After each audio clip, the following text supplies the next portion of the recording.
नमस्कार दोस्तों, मैं श्याम शुक्ला और आप देख रहे हैं लॉकडाउन स्टडी। आज की इस वीडियो में हम बात करने वाले न्यूमेरिकल्स क्वेश्चन की। आज की इस वीडियो में करंट, वोल्टेज और रेजिस्टेंस के न्यूमेरिकल करने वाले हैं। पिछले वीडियो में मैंने आपको बताया था कि सीरीज और पैरेलल का कॉम्बिनेशन कैसे लगाते हैं, उनसे क्या फायदे होते हैं, क्या नुकसान होते हैं। आप लोग वीडियो नहीं देख पाए तो डिस्क्रिप्शन बॉक्स में लिंक रहेगा, उसमें आप लोग जाके देख सकते हैं। ठीक है, आज के जो फॉर्मूले हैं वो I=Q/T है। ये जितनी फॉर्मूले हैं, वोल्टेज का फॉर्मूला है, करंट का फॉर्मूला है और ये स्पेसिफिक रेजिस्टेंस का फॉर्मूला है, इसको रो कहते हैं। और ये सीरीज कॉम्बिनेशन और ये क्या है, पैरेलल कॉम्बिनेशन। ये सभी के ऊपर क्या हम लोग न्यूमेरिकल करने वाले हैं। ठीक है, तो आइए स्टार्ट करते हैं फिर न्यूमेरिकल करना। क्या देर करना है इसमें। ठीक है, तो क्वेश्चन देखिए, पहला ही क्वेश्चन आपकी स्क्रीन पर डिस्प्ले होगा। हमें 10 मिनट में 30 कूलम आवेश प्रवाहित हो रहा है। 10 मिनट, टी की वैल्यू कितना दिया है आपको, 10 मिनट।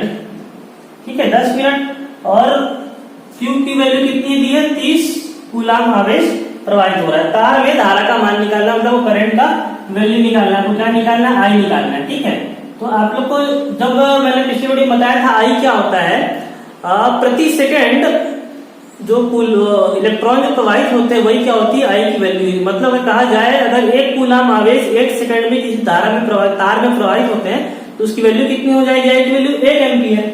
तो कहने के मतलब जो मिनट है वो क्या होता है, हमेशा सेकंड में होता है, जहां पे कितना हो जाएगा, 600 सेकंड। अब आपको आई की वैल्यू निकालना है। पहला ही फॉर्मूला देखिए, आई इक्वल टू क्या होता है, Q/T।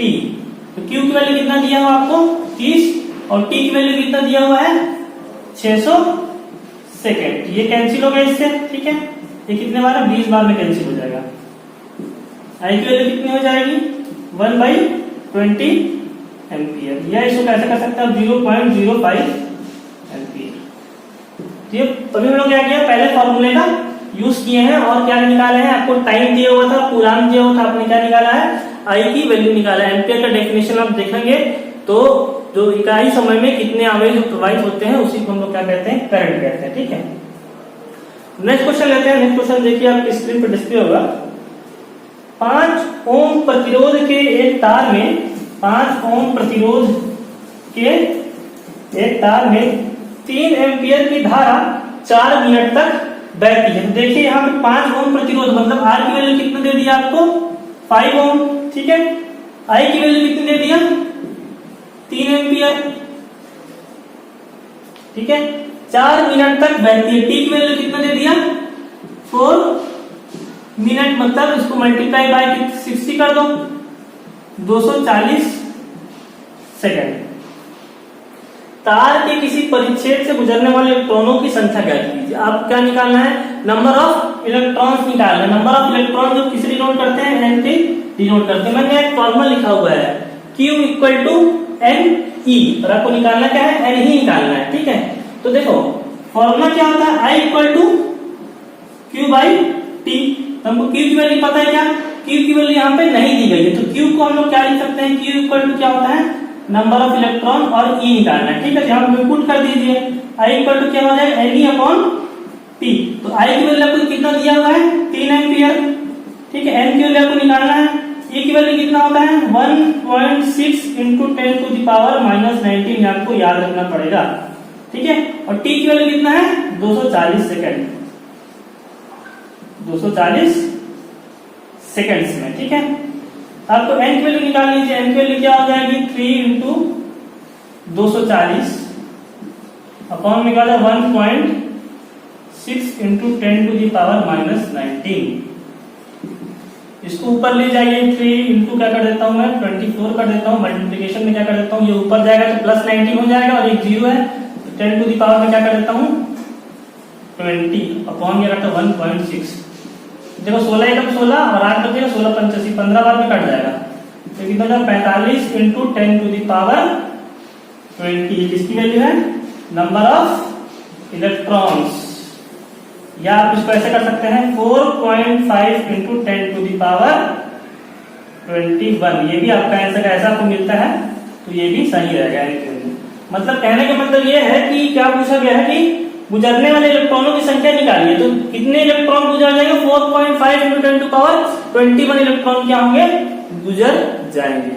दो क्वेश्चन देखे अभी हम लोगों ने, दोनों फार्मूला का यूज किया, I=Q/T और Q=A, दोनों फार्मूला यूज हुआ। तीसरा क्वेश्चन देखिए, आपके स्क्रीन पर डिस्प्ले होगा। किसी विद्युत परिपथ में 3 एम्पीयर धारा 5 मिनट तक प्रवाहित करने में 1350 जूल कार्य करना पड़ता है। आई इक्वल टू कितना दिया हुआ है 3 एम्पीयर, ठीक है, 5 मिनट तक, टी इक्वल टू कितना दिया है 5 मिनट कार्य करना पड़ता है। कार्य को क्या करेंगे हम लोग डब्ल्यू की बात करेंगे, ठीक है, वर्क डन हो रहा है, कितना कार्य करना पड़ता है 1350 जूल, 1350 जूल। परिपथ में प्रयुक्त स्रोत का विद्युत वाहक बल ज्ञात कीजिए, मतलब आपको जो आपका जो वो है सर्किट है उसमें आपको क्या निकालना, विद्युत वाहक मतलब वोल्टेज, समझिए वोल्टेज आपको निकालना है, ठीक है। तो आपको आई की वैल्यू दी हुई है, टी की वैल्यू दी हुई है और क्या दिया गया डब्ल्यू की वैल्यू दी हुई है। तो वोल्टेज का फॉर्मूला क्या होता है, देखो डब्ल्यू अपॉन क्यू होता है। आपको यहाँ पे क्या है क्यू नहीं दिया गया, ठीक है, तो क्यू के लिए मैंने यहाँ पे फॉर्मूला बना दिया है, I equal to Q by T होता है। तो क्यू की वैल्यू क्या हो जाएगी आई इंटू टी, पहली बात यहाँ से क्यू की वैल्यू निकाल लीजिए, आई इंटू टी हो जाएगा क्यू की वैल्यू आई इंटू टी। टी को जब आप करेंगे तो इसको 60 से मल्टीप्लाई करना नहीं भूलेंगे, 5 छक्के 30, 300 सेकेंड हो जाएगा, ठीक है। तो आई की वैल्यू क्या हो जाएगा 3 इंटू 300 सेकेंड, क्या हो जाएगा 900 कूलाम हो जाएगा, ठीक है। अब देखिए आपको वोल्टेज निकालना है, विद्युत वाहक बल निकालना है, तो इसका फॉर्मूला क्या होता है डब्ल्यू अपॉन क्यू। तो डब्ल्यू क्या है आपका 1350 और क्यू वैल्यू भी आपने निकाली 900, ये 0 से ये 0 कैंसिल, ठीक है। अब ये देखिए 90 से हम काटी 5 बार में जा रहे हैं क्या, 5 से पहले काट के देखते हैं, 5 दूनी 10, 5 सत्ते 35, 5 से कम 5, यहाँ 4 हो जाएगा, 5 अट्ठे 40, 27 बटे 18, ये 9 से कट जाएगा, 9 दूनी 18, 9 तीन 27, मतलब 1.5 वोल्ट।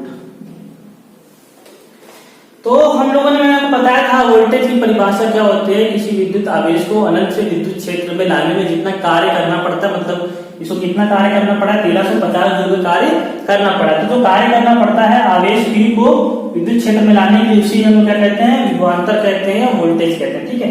तो इसका वोल्टेज कितना है 1.5 वोल्ट, मतलब क्या है अगर 1350 जूल का कार्य किया गया है, 3 एम्पीयर की धारा 5 मिनट तक बह रही है, तो उससे विद्युत वाहक बल से कितना हो जाएगा 1.5 वोल्ट हो जाएगा, ठीक है। ये पूरे न्यूमेरिकल चल रहे हैं, मैंने फॉर्मूला साइड में लिखे, धीरे धीरे आपको बनाते बनाते सभी चीजें क्या हो जाएंगी, फॉर्मूला याद होते चलेंगे, ठीक है।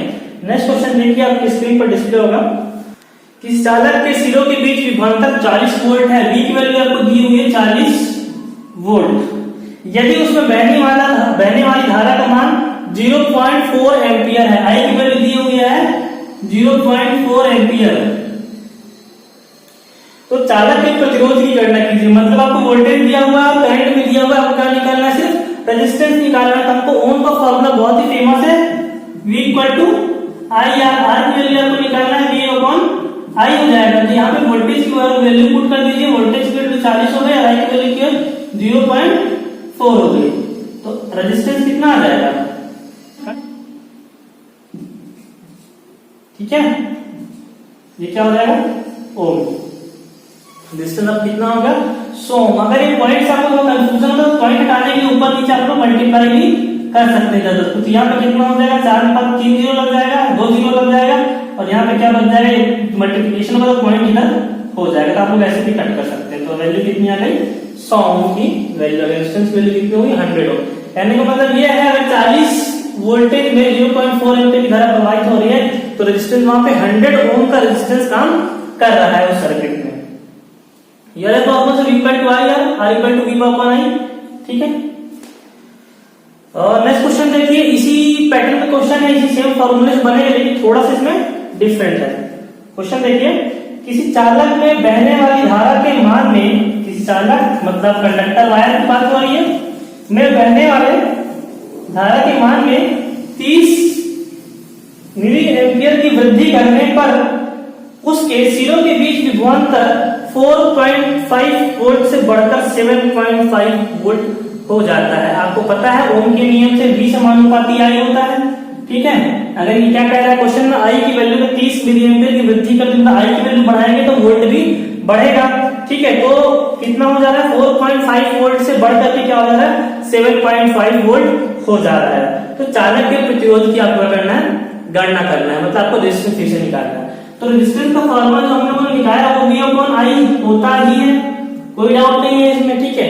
लेकिन यहाँ पे क्या दिया है, चेंजेस बता रहे, कितने से बढ़कर कितना हो गया। तो डेल भी जब परिवर्तन होता है तो उसको लोग डेल साइन से डिनोट करते हैं। डेल सामने में लगा देंगे, मतलब कितना वृद्धि हुई है, कितनी कमी, परिवर्तन कुछ भी हो सकता है, बढ़ सकता है या घट सकता है। तो आपको क्या करना पड़ेगा, डेल बी की वैल्यू निकालनी पड़ेगी। पहले कितना था, पहले देखिए क्वेश्चन में 4.5 से 7.5 हो जाता है, मतलब 7.5 हो गया माइनस 4.5 कितना आ गया, 5.5 साढ़े 3 वोल्ट का डेल बी की वैल्यू कितनी आ गई, मतलब 3 वोल्ट का जो है परिवर्तन आया है, ठीक है। और डेल आई की वैल्यू आपको दी हुई है 30 मिली एम्पियर की वृद्धि की जा रही है, 30 मिली एम्पियर है, मिली एम्पियर का आप एम्पियर बनाएंगे 10⁻³ एम्पियर। अब आप क्या निकाल सकते हैं, यहाँ पे वैल्यू निकाल सकते हैं आर की वैल्यू यहाँ पे रखिए 3 वोल्ट अपॉन क्या है 330 × 10⁻³ कितना होगा, कट गया 10 बार में क्या है 1/10 × 10⁻³ क्या हो जाएगा 2, यहाँ पे क्या हो जाएगा ऊपर जाएगा 10 का स्क्वायर, फिर से कितने आ गए यहाँ पे आर की वैल्यू 100 ओम, ठीक है। फॉर्मूला वही था, लेकिन क्या था थोड़े से चेंजेस थे इसमें, जो वृद्धि और कमी होती है उसको डेल से परिवर्तन को डिनोट करते हैं, और del B upon del I की वैल्यू निकालना पड़ेगा। अगर करंट में भी आपको ऐसा कहा कि पहले इतना करंट था, इतना करंट देने पर मतलब करंट का भी आपको डिफरेंस दिया होगा, तो करंट में भी क्या करते हैं उसको माइनस करते हैं। लेकिन पहले से दे कि 30 मिली एम्पियर की वृद्धि हुई है, मतलब पहले कुछ और आप लोग करंट दे रहे होंगे, अब वृद्धि कर दी है उसमें 30 मिली एम्पियर का, ठीक है। तो आर की वैल्यू यहाँ पे कितनी आ गई 100 ओम आ गई। क्वेश्चन देखिए, क्वेश्चन आपके स्क्रीन पर डिस्प्ले होगा। 15 मीटर लंबे और 6.0 × 10⁻⁷ मीटर स्क्वायर के एक समान परिच्छेद वाले तार, ठीक है। तो ये तार की लंबाई आपको दी हुई है 15 मीटर की दी हुई है, और उसे एरिया कितना दिया हुआ है 6.0 × 10⁻⁷ मीटर स्क्वायर। -70 मतलब 1 मीटर से बहुत कम और बहुत पतली सी वायर होगी उसमें, ठीक है। नगण्य धारा प्रवाहित हो रही, मतलब आपको ऐसा मानना है कि इसमें कोई धारा प्रवाहित नहीं हो रही, बहुत कम धारा प्रवाहित हो रही, ठीक है। यदि इसका प्रतिरोध 5 ओम हो, यहाँ पे आर की वैल्यू भी दे दिया है 5 ओम का, इसका प्रतिरोध रेजिस्टेंस है इस वायर का 5 ओम का, ठीक है। तो प्रयोग के ताप पर इसका विशिष्ट प्रतिरोध क्या होगा, प्रयोग के ताप पर मतलब आपको क्या करना है, इसका सिंपली है कि विशिष्ट प्रतिरोध या स्पेसिफिक रेजिस्टेंस आपको निकालना है। स्पेसिफिक रेजिस्टेंस का ये फॉर्मूला है, इसको रो कहते हैं। यहाँ पे आर की वैल्यू है रो = आर रेजिस्टेंस, एरिया और लेंथ। इसका यूनिट भी आप लोग याद रखेंगे, इसका यूनिट होता है ओम मीटर में, ठीक है। जो भी रो की वैल्यू आएगी इसको ओम मीटर का हमारा क्या होता है, यूनिट होता है। तो बस आपको कुछ नहीं करना, आपको रो की वैल्यू यहाँ से निकालनी है, और आपको रो का फॉर्मूला भी याद हो गया होगा इसकी, अब तो RA अपॉन L होता है, ठीक है। R की वैल्यू है 5, A की वैल्यू कितना है 6.0 को छोड़िए × 10⁻⁻17, ठीक है। और यहाँ पे क्या है L की वैल्यू कितनी है 15, तो 5 से 3 बार में कट जाएगा 3, ठीक है। 5 3 15, 3 से 2 बार में कटा 3 दूनी 6, तो स्पेसिफिक रेजिस्टेंस ये है, उसकी वैल्यू कितनी आ रही है 2 × 10⁻⁻17 ओम मीटर। ओम मीटर इसलिए आता है क्योंकि जो लंबाई होती है वो मीटर में होती है, और ये जो रेजिस्टेंस होता है ये ओम में होता है, और ये जो एरिया होता है, एरिया वैसे किस में होता है मीटर स्क्वायर में होता है, ठीक है। तो मीटर स्क्वायर से नीचे का मीटर कैंसिल हो जाता है, इसलिए इसका यूनिट क्या बचता है ओम मीटर। पिछले क्लास की वीडियोस में इस समय बता चुका हूँ, ठीक है, कैसे कैसे आप लोग मात्रक वगैरह निकालते हैं। तो होप्स आपको स्पेसिफिक रेजिस्टेंस में निकालना आ गया होगा। आपको क्या करना है, बस फॉर्मूले याद रखने हैं और वैल्यू को पहचान जाना है कि क्वेश्चन में किस वैल्यू मतलब कौन सी वैल्यू दी गई है, ठीक है। आपको इलेक्ट्रॉन की संख्या मतलब n होता है, चार्ज वगैरह सब आपको पता होना चाहिए, ठीक है। तो स्पेसिफिक रेजिस्टेंस आप लोग को मालूम चल गया, क्वेश्चन निकल गया। नेक्स्ट क्वेश्चन लेते हैं। तो जो हमारे वोल्टेज करंट स्पेसिफिक रेजिस्टेंस से क्वेश्चन आपको समझ में आ रहे होंगे कैसे कैसे बने हैं, ठीक है। नेक्स्ट क्वेश्चन लेते हैं जो हमारे क्या सीरीज और पैरेलल से होने वाला है। देखिए क्वेश्चन देखिए, 3, 6, 8 ओम के प्रतिरोध श्रेणी क्रम और समांतर क्रम में जोड़े गए हैं तुल्य प्रतिरोधी करने, मतलब आपको रिजल्टेंट रेजिस्टेंस निकालना है।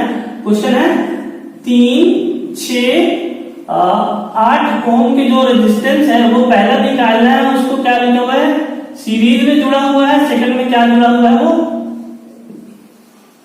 पैरेलल में जुड़ा हुआ है। ठीक है, तो देखो जब ये पहली कंडीशन देखो, जब श्रेणी का मतलब सीरीज में जुड़े होंगे तो हमारा फॉर्मूला फर्स्ट वाला है R इक्वल टू क्या हो जाता है, R1 plus R2 plus R3 dash चलते रहेगा। तो हमारा रिजल्टेंट जो रेजिस्टेंस इसी को क्या कहते हैं हम लोग, तुल्य प्रतिरोध कहते हैं। 3, 6, 8 ओम का रेजिस्टेंस 3 प्लस 6 प्लस 8, 8 से 14, 14 3 17 ओम का क्या हमारा, जब ये सीरीज पैरेलल, सीरीज क्या होता है, ये सीरीज होता है, एक के बाद जब एक लगे होते हैं तो इसको हम क्या कहते हैं, सीरीज कॉम्बिनेशन कहते हैं। ठीक है, तो जब ऐसे जुड़े होंगे तो आपका रिजल्टेंट कितना आ जाएगा, आपका करना जितनी वैल्यू दी होगी सिर्फ उसको जोड़ देना है।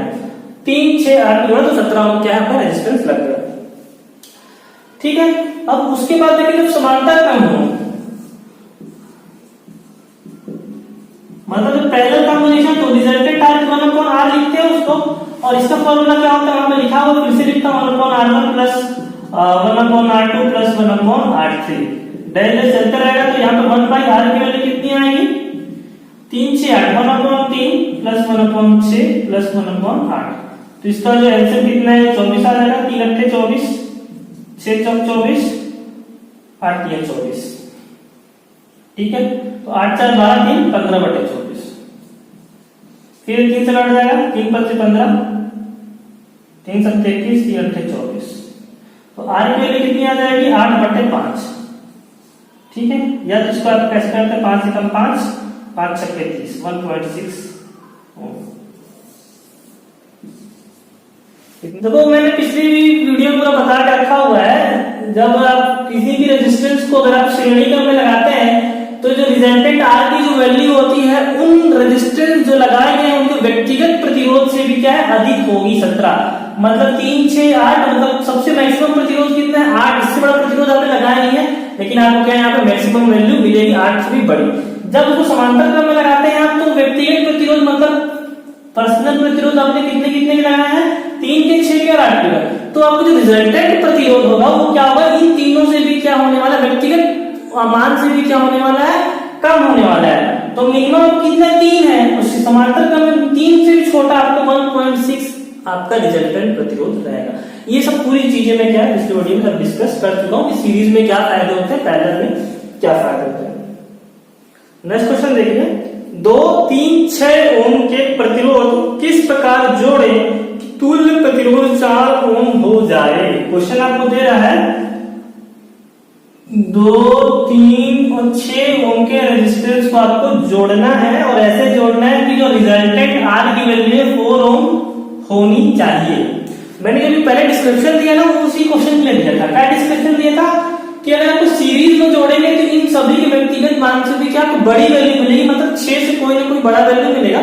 और अगर आप इसको पैरेलल में जोड़ देते हैं 1/2, 1/3, 1/6 करके, तो आपको क्या मिलेगा, 2 से भी कोई ना कोई छोटा रेजिस्टेंस मिलेगा। लेकिन आपको लाना कितना है, 4 ओम का रेजिस्टेंस लेके आना है। तो कॉमन सी बात है, कुछ सीरीज में होगा इसमें, कुछ पैरेलल में होगा, आपको जोड़ के देखना है कि आप कैसे जोड़ेंगे।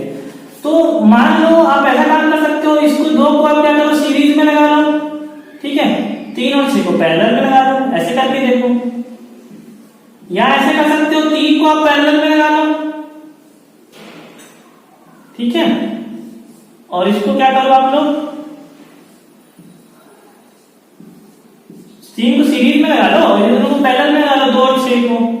या एक काम कर सकते हो, 6 को आप सीरीज में लगा लो, 6 को सीरीज में लगाओगे तो 6 से बड़ी वैल्यू आ गई, 6 तो सीरीज में लग ही नहीं सकता। ये दोनों में से एक ही चीज हो सकता है, क्योंकि 2 है, ये दोनों की वैल्यू कम हो जाएगी तो 4 बन सकता है, या 3 है, दोनों की वैल्यू अगर 1 आ जाए तो आपका 4 बन सकता है। ए और बी मान लो, यहाँ 2 पॉइंट मान लो, ए और बी, ठीक है। मैं क्या कह रहा हूं, 2 आपने सीरीज में लगाया और 3 और 6 को आपने क्या कर लिया, ओम को पैरेलल में लगा लिया। या आपने 3 को सीरीज में लगाया, 2 और 6 ओम को पैरेलल में लगा लो। 6 को आप सीरीज में लगाओगे तो वैल्यू क्या है, 6 से बड़ी हो जाएगी, तो आपको रिजल्टेंट आके आना है 4। तो पहले वाले वैल्यू को आप देखिए इसमें कैसे सॉल्व होगा। ये दोनों क्या लगे हैं, पैरेलल लगे हैं, तो ये क्या होगा 1/3 प्लस 1/6 रिजल्टेंट आर की जो वैल्यू आएगी वो बता रहा हूं, ठीक है। तो इसको सॉल्व करिए तो ये कितना आएगा, इसके एलसीएम 6 रहेगा, 3 दूनी 6 और 6 कम 6, तो यहाँ पे जो आर की वैल्यू है वो कितनी आने वाली है 3/6 1/2, ठीक है 1/2। मतलब ये सॉल्व होने के बाद कितना है 1/2, और फिर जब आर की वैल्यू आएगी उसको रिवर्स करके लिखना पड़ेगा है ना, तो क्या हो जाएगा 2 + 2 = 4। ये आपका आंसर, मतलब ये कॉम्बिनेशन सही बैठेगा। तो आपको कैसे लगाएंगे, 2 को आप सीरीज में लगाएंगे, 3 और 6 को पैरेलल में लगाएंगे, तो आपका रिजल्टेंट कितना आएगा 4। इसको थोड़ा सा आपको कंफ्यूज नहीं होगा, ये पैरेलल कॉम्बिनेशन है, ठीक है ये पैरेलल है। इसको पैरेलल मैंने सॉल्व किया, 1/r की वैल्यू कितनी है, 1/r की वैल्यू है 2, तो r की वैल्यू मैंने यहाँ पर 2 रख लिया है, ठीक है। इसमें कंफ्यूज नहीं हो। तो आप लोग कैसे करेंगे, 2 को इसमें लगाइए, इसका वैल्यू अलग आ जाएगा। तो 1/2 और 1/6 को जो आप पैरेलल में लगाएंगे, 1/r की जो वैल्यू निकालेंगे 1/2 और 1/6 को आप पैरेलल में लगाते हैं, आंसर कितना आएगा 6 आएगा, 2 3 6 और 1 हो जाएगा, क्या होगा 4/6, 2 दूनी 4 2 3 6। तो इसका r की वैल्यू कितनी आ जाएगी 3/2, मतलब 1.5, और 3 पैरेलल में लगाया तो आपका रिजल्टेंट कितना चल जाएगा 4.5 हो जाएगा। ये वाले कंडीशन है ना, इसमें कितना आ रहा है 4 आ रहा है, इसमें कितना आया 4.5। मैंने दोनों का आपको क्या कर दिया, सॉल्व में दिखा दिया। तो आपको कौन सा लगाना पड़ेगा, ये वाला लगाना पड़ेगा ना, जिसमें रिजल्टेंट वैल्यू कितनी आ जाए 4 आ जाए, ठीक है। तो आपको समझ में आया होगा सीरीज क्या होता है, पैरेलल का। इस प्रकार के क्वेश्चन आपको एग्जाम में डायग्राम भी ऑप्शन में मिल सकते हैं कि नया पैटर्न क्वेश्चन आ रहा है, इनमें से किसमें वैल्यू क्या होगी 4 होने वाली है, ठीक है। तो होप्स आपको समझ में आया होगा। नेक्स्ट क्वेश्चन देखते हैं। देखिए आपको क्या डायग्राम दिया हुआ है, ए और बी के बीच तुल्य प्रतिरोध की आपको गणना करना है। डायग्राम यहाँ बना देता हूँ। यहाँ पे सी है, यहाँ पे क्या है रेजिस्टेंस लगा हुआ है, ठीक है। यहाँ पे ए है, यहाँ पे एक रेजिस्टेंस लगा हुआ है, यहाँ पे बी है, यहाँ से एक रेजिस्टेंस आता है, और यहाँ पे सी है। सभी में क्या है 3 ओम का रेजिस्टेंस लगाए गए हैं, 3 ओम और 3 ओम।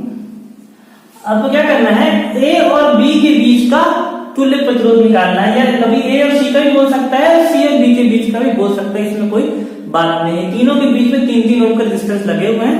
अब देखिए आप इस चित्र को या इस डायग्राम को देख के समझिए कौन सा सीरीज है कौन सा पैरेलल है, ठीक है। अब देखिए आपको क्या करना है, ए और बी के बीच का प्रतिरोध निकालना है। तो मैं ये पॉइंट ले लिया ए, है ना। अब देखिए बी तक जाने के लिए मैं डायग्राम को पलट रहा हूं। बी तक जाने के लिए मुझे क्या करना पड़ेगा, एक रेजिस्टेंस लगाना पड़ेगा 3 ओम का। ये जो ऐसे दिखते हैं आपको क्या है, सिर्फ वायर है, ठीक है। उसके बीच में रेजिस्टेंस लगा दिए हैं, फिर एक वायर है, ठीक है, फिर रेजिस्टेंस लगा दिए हैं। इसको आप कैसे भी तोड़ मरोड़ के अपने हिसाब से बना सकते हैं। ये वाली लाइन मैंने यहाँ ड्रॉ कर दी। दूसरा ही क्या है, एक पॉइंट है ए से निकल रहा है, मतलब थोड़ा आगे भी ले सकता हूँ, कहीं से भी निकाल सकता हूँ, ये तो वायर है, ठीक है। उसके अंदर एक रेजिस्टेंस लगा हुआ है, एक रेजिस्टेंस लगा हुआ है 3 ओम का। उसके अंदर पॉइंट यहाँ पे सी है, लेकिन इस पॉइंट से नोड नहीं बना है, मतलब यहाँ से कहीं भी करंट डिवाइड नहीं हो रही है। यहाँ से क्या करंट डिवाइड हो रही है, यहाँ से करंट डिवाइड नहीं हो रही, ये करंट ऐसे आके यहाँ चली जा रही है ना, जो जा रही है किसी कहीं और जाने के लिए नहीं, इसी पीसी में जा रही है। तो पैरेलल क्या एक और लगा हुआ है, और यहाँ पे ये है 3 ओम। अब आपको समझ में आ रहा होगा, मैंने इस डायग्राम को थोड़ा सिंप्लीफाई कर दिया है। अब आपको समझ में आ रहा है कि ये दोनों सीरीज में है और इसके साथ में पैरेलल में है ना। तो त्रिभुज को मैंने आपको इस प्रकार से कर दिया। अब आप इसमें क्या कर दीजिए, ए और बी का प्रतिरोध का गणना कर लीजिए। ये देखो ये दोनों क्या 3 ओम है, सी लिख दिया मैंने, ओम होगा। तो अब ये एक और डायग्राम बना दीजिए, एक के बाद ये 3 ओम का रेजिस्टेंस है, कितना हो जाएगा, ये दोनों सीरीज में है, यहाँ पे कितना रेजिस्टेंस हो जाएगा 6 ओम का रेजिस्टेंस हो जाएगा, ठीक है। ये देखिए बी हो गया। अब क्या है, आपको रिजल्टेंट प्रतिरोध निकालना है, ये दोनों पैरेलल कॉम्बिनेशन है, तो 1/3 प्लस 1/6, तो कितना है 3 दूनी 6 और 6 कम 6 3/6। आर की वैल्यू कितनी आई 2 ओम। इसको इस आपने अगर इसको ये कर लिया तो ये सब सिंपल है, समझ जाएगा। ये पैरेलल है और सीरीज है। क्या है, जब तार से डिवाइड होती है, जब नोड डिवाइड होता है ना, तब वहां से क्या है पैरेलल चालू हो जाता है। ये तो करंट यहाँ भी जा रही है, यहाँ भी जा रही है, यहाँ से भी यहाँ भी जा रही है, यहाँ भी जा रही है, लेकिन ये क्या है, ये एक ही रूट है, ठीक है। ये ऐसे घूम के यहीं जाएगा और ये ऐसे नोड बना हुआ है। तो मतलब ये है, ये सीधे एक साथ में जुड़े हुए हैं पैरेलल, ए और बी। जब ए और सी के बीच के निकालेंगे ना, तब यहाँ देखेंगे, तब ये एकदम सीधा हो जाएगा और यहाँ से क्या होगा, डिवाइड हो जाएगा। तो इसके लिए क्या है, अगर मैं आपको एक फॉर्मूला बताता हूँ, शॉर्ट ट्रिक है इसका। शॉर्ट ट्रिक ये है कि अगर त्रिभुज में समान प्रतिरोध लगे हों तो 2n/3 ये आपको क्या है, फॉर्मूला है। रिजल्टेंट जो r की वैल्यू है यहां से आप लोग निकाल सकते हैं। यहाँ पे n की वैल्यू क्या है, n क्या है, रेजिस्टेंस। तो देखिए यहाँ पे n की वैल्यू क्या है, 3 ओम के रेजिस्टेंस लगे हुए हैं, ठीक है। डिवाइड बाय 3 कर दीजिए तो ये 3 से 3 कैंसिल हो जाएगा, आपको r की वैल्यू क्या आ जाएगा, 2 ओम आ जाएगा। ये है आपका शॉर्ट ट्रिक। लेकिन वो फॉर्मेट जो त्रिभुज का होना चाहिए और समान रेजिस्टेंस लगे होना चाहिए, इस चीज को भी आप लोग याद रखेंगे। फॉर्मूला देखिए 2n/3, n क्या है, रेजिस्टेंस की वैल्यू है। तो इस फॉर्मूले का भी आप लोग क्या कर सकते हैं, उपयोग कर सकते हैं। जैसे सीरीज हो, पैरेलल, ट्रायंगल फॉर्म होना चाहिए, ट्रायंगल याद रखेंगे और रेजिस्टेंस वैल्यू सेम होनी चाहिए, ठीक है। नेक्स्ट क्वेश्चन देखिए, आपके स्क्रीन पर डिस्प्ले होगा, ठीक है। निम्न परिपथ में R का मान ज्ञात कीजिए यदि A और B के बीच की तुल्य प्रतिरोध 4 ओम है। मैं यहाँ डायग्राम बना रहा हूँ, डायग्राम भी डिस्प्ले करवा देता हूँ मैं, ठीक है। ये डायग्राम बना रहा हूँ, आप लोग भी देखिए, अगर कॉपी पेन पकड़े तो साथ में बनाते हुए चलिए।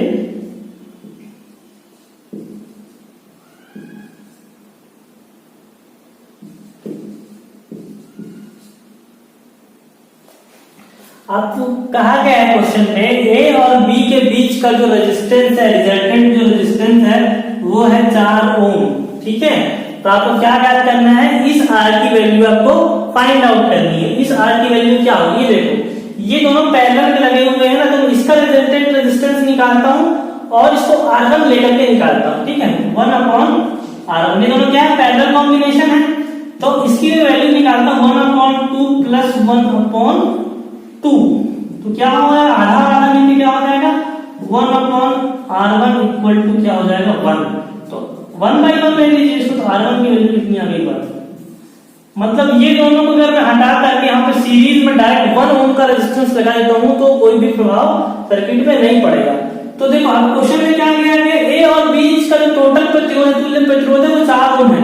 तो R1 प्लस ये वाला, इसकी वैल्यू मैंने क्या ले ली है, R1 ले ली। इस पूरे जो सर्किट है इसका मान क्या ले लिया है मैंने, R1 ले लिया, और इसकी वैल्यू कितनी आई है, 1 ओम और प्लस R ले लो, इसको वैल्यू आपको दी हुई है 4 ओम का है टोटल, क्वेश्चन में दिया गया है। तो यहाँ से 1 की वैल्यू रख दो, प्लस R इक्वल टू 4 ओम। तो R की वैल्यू कितनी आ गई, 3 ओम। मतलब ये जो R लगा हुआ सर्किट में जिसका आपको वैल्यू फाइंड आउट करनी थी, इसकी वैल्यू कितनी आ गई, 3 ओम।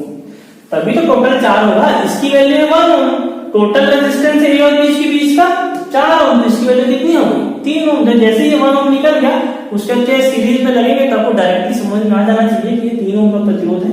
ये तो क्या है, एक सॉल्यूशन करना था, एक कैलकुलेशन करना था मेंस के पक्का, सीजीपीएससी मेंस में आपको ऐसे करके दिखाना पड़ेगा। चलिए आज का आखिरी क्वेश्चन लेते हैं, ठीक है। आखिरी क्वेश्चन देखिए, ए और बी के बीच तुल्य प्रतिरोध आपको ज्ञात करना है। यहाँ पे मैं क्वेश्चन मार दे रहा हूँ, ठीक है। सर्कल है जी, यहाँ पे कोई सा पॉइंट, सेंटर पॉइंट यहाँ पे ले लीजिए ए और यहाँ पॉइंट ले लीजिए बी, ठीक है। हाँ ऐसा ही कुछ है। और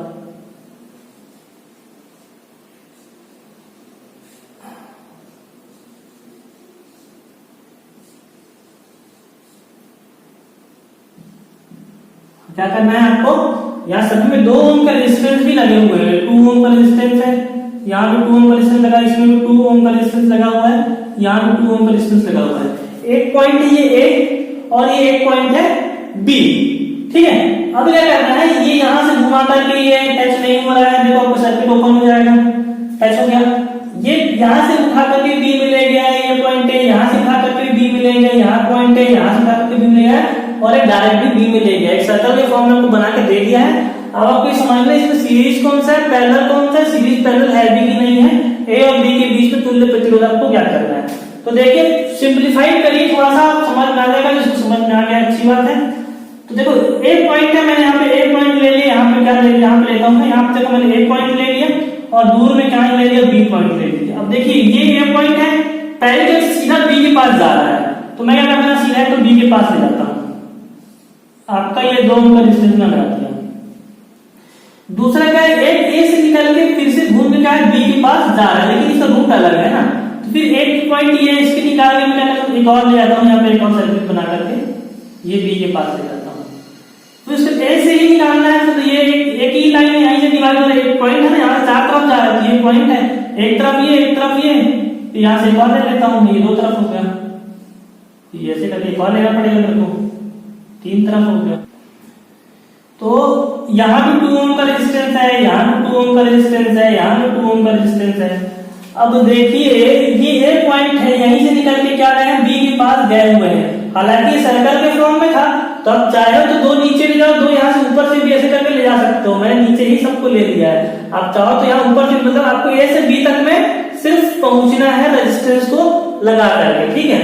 तो अब देखिए क्या है, सभी पैरेलल में 1/r की वैल्यू क्या आ जाएगी, 1/2 प्लस 1/2 प्लस 1/2 प्लस 1/2, तो यहाँ पे क्या हो जाएगा, 2 कॉमन आ जाएगा, 1 प्लस 1 प्लस 1 प्लस 1, 1 2 3 4, तो क्या होगा 4/2, 1 की इसकी वैल्यू है, r की वैल्यू है 2 एकम 2, 2/1 हो गया, r की वैल्यू क्या हो जाएगी 1/2, मतलब 0.5 ओम।